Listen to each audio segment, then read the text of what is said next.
यदि आप सत्यनारायण व्रत कथा उद्यापन विधि के विषय में नहीं जान रहे हैं, उसकी विधि क्या है, नियम क्या है, यहाँ तक कि श्लोक और मंत्र जो है कैसे बोलना है, सब कुछ बड़े ही सरलता और सहजता के साथ हम जानेंगे। और मैं प्रयास भी कर रहा हूँ कि आपको बड़ी धीमी गति से उस चीज़ को समझाने का प्रयास करें। विलंब न करते हुए हम आगे बढ़ेंगे। श्री सत्यनारायण व्रतोद्यापन विधि। संस्कृत श्लोक इत्यादि के साथ तो मैं खैर विस्तारित करूंगा तो लंबा हो जाएगा विषय, इसलिए मैं आपको मुख्य रूप से जहाँ पर श्लोक, अर्थ, संकल्प, तीनों चीज़ों को लेके चला। कहते हैं कि यजमानः यस्मिन् कस्मिन् दिने पौर्णमास्यां संक्रांतौ च कृत नित्य क्रिया शुभासने प्रांगमुख विविश्य या चम्य प्राणायाम। इसका मैं आपको अर्थ बताता चलूँगा कि यजमान पूर्णिमा या संक्रांति के दिन प्रातःकाल नित्य क्रिया से निवृत्त होकर पूर्वाभिमुख कुशासन पर बैठ जाएं।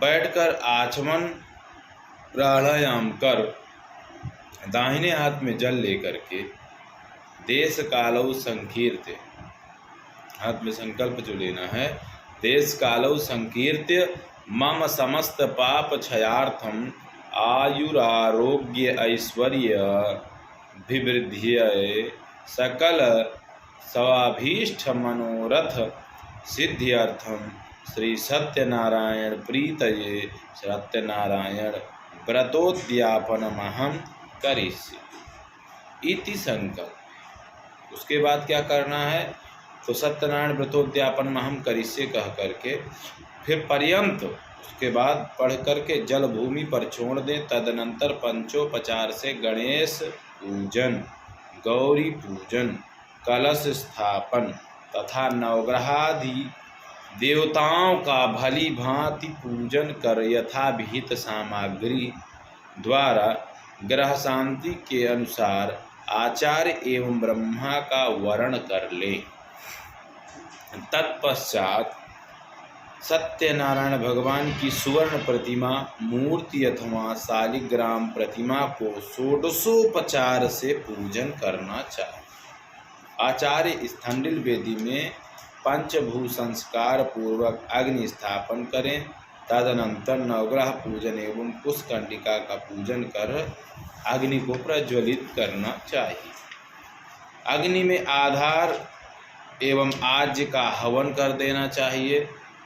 जव, घृत तथा शर्करा मिश्रित साकल द्वारा, जव यानी कि तीनों चीज़ों को नवग्रहादि के लिए तद मंत्र अथवा केवल नाम मंत्र से भी हवन कर सकते हैं। ठीक है ना। अब आगे हम बढ़ेंगे और इसमें लिखा तदनंतर इदम विष्णु विचक्र में क्रम अथवा श्री सत्यनारायण स्वाहा से 108 या 8 आहुति घृत द्वारा देकर पुनः ओम अग्नये सुपथा राये इस मंत्र से अग्नि का पूजन कर खड़े होकर अवशिष्ट साकल का ओम अग्नये सृष्टिकृते स्वाहा कहकर एक बार में ही हवन पूरा कर दे। जब यह पूरी हवन संपन्न हो जाता है तो उसके बाद श्रुव वशिष्ठ घृत का प्रोक्षणी पात्र में अग्नये सृष्टिकृते नमः कहकर परित्याग कर ओम पुनः जब फिर उसके बाद क्या है कि भू स्वाहा से लेकर इदम प्रजापते नमः पर्यंतम घृत पढ़कर घृत की आहुति दें तथा संकल्प पूर्वक ब्रह्मा को पूर्णपात प्रदान कर प्रोक्षणी पात्र स्थित जल से मार्जन एवं अग्नि में पवित्र प्रतिपत्ति छोड़कर वस्त्रादि से आचार्य आदि का पूजन कर यथालंकृत सुवर्ण प्रतिमा प्रदान करना चाहिए।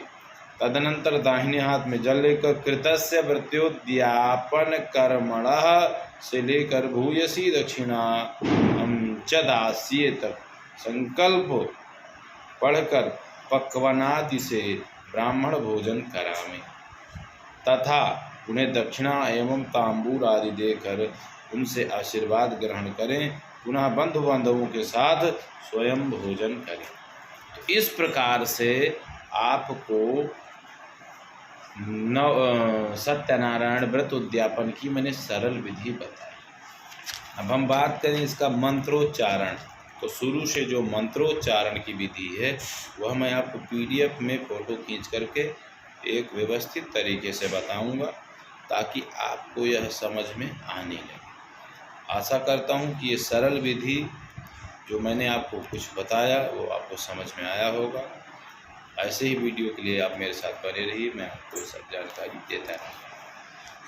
धन्यवाद। जय श्री